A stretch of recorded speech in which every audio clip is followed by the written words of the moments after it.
A history of how enlightenment came to be, a psychological perspective.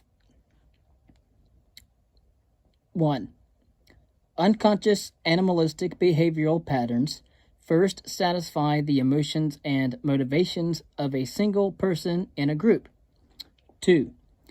These emotions and motivations over millions of years to, say, just 20,000 years to even our present day, conflict with other people, which leads to the emergence of a group-wide or band-wide rule in order to satisfy all the members that are involved in the game, such as the players. 3. More and more rules are added until a stable game of society is established in order that every player of the game acts in accordance to his or her own emotions and motivations, while at the same time being constrained by the rules of such game. 4. The rules are then understood as being necessary for the game to continue to be played out, but then more pertinently for such a game to have come into existence, respectively. Page 2. 1. What has been mentioned previously has established the groundwork for the emergence of hierarchies in a given society. For one reason or another, there are some people in a group that are better at something than other people. 2. Hence, the game is now developed to the extent for heroes to emerge, the climbers of a hierarchy. 3. In this great drama which is being played out, the admirable people are now imitated, or those who did something that was valuable to the group, or those who moved the game forward by finding food or repelling dangerous foes from the group, etc. 4. Throughout history, the stories are told about these heroes, and they spread like fire over many generations and centuries. And this is how people are then motivated to know how to act in the world in a beneficial manner, and then eventually they will reap the benefits for themselves and sometimes for others, respectively. Page 3. This process is similar to telling stories to small children, which has a valuable essence that they can then abstract and then embody. 2. Some of these stories get played out in a history, and from the set of all real or imagined hero stories, people extracted the essence of what exactly makes heroes heroic. But there must be an overarching commonality that spans across all of these admirable people. 3. Eventually, it is articulated by philosophers or historians throughout time, and then it is written down as a rule, a law, or most likely a moral that has the literate which understand them through hearing and or reading a basic sentence. 4. The value has now become explicit. 5. All of this was prerequisite for enlightenment to occur, but it all happened naturally as an extension of evolution, the establishment of culture itself, prehistorica in natura, respectively. Page 4.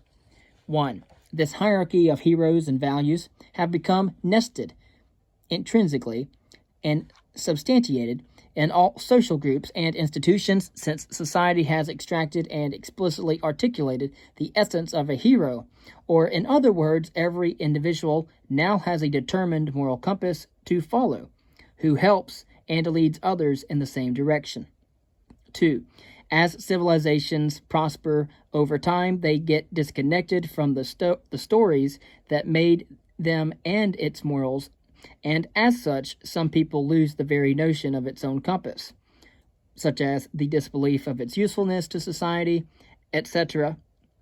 3. Those born into leisure, for example, feel as if they do not need to embody the hero behavior, for it is not valued, given that its benefits are not explicitly cogent or clear.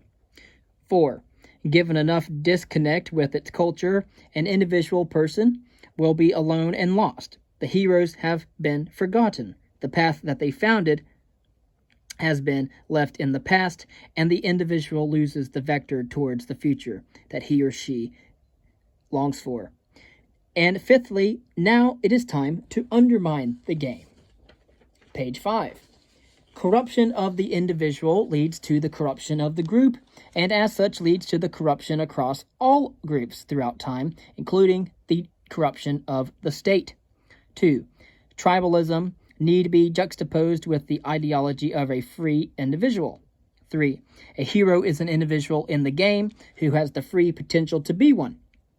4. However, the free individual has the responsibility to maintain the game. Otherwise, of course, it deteriorates and can no longer be played, and the rules must change. 5th, if the game is undermined by an anti-individual group, identity policies will inevitably occur, since the members of such a group derive their entire identity from the group, instead of having a personal, individual identity. 6.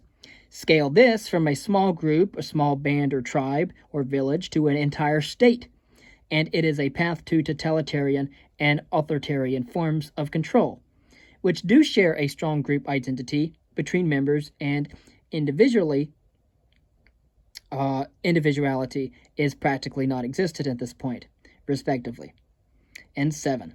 When the hero of individuality is lost, the Enlightenment and civilization itself will eventually be destroyed. And so that is a history of how Enlightenment came to be. It is from a psychological perspective, from a evolutionary standpoint.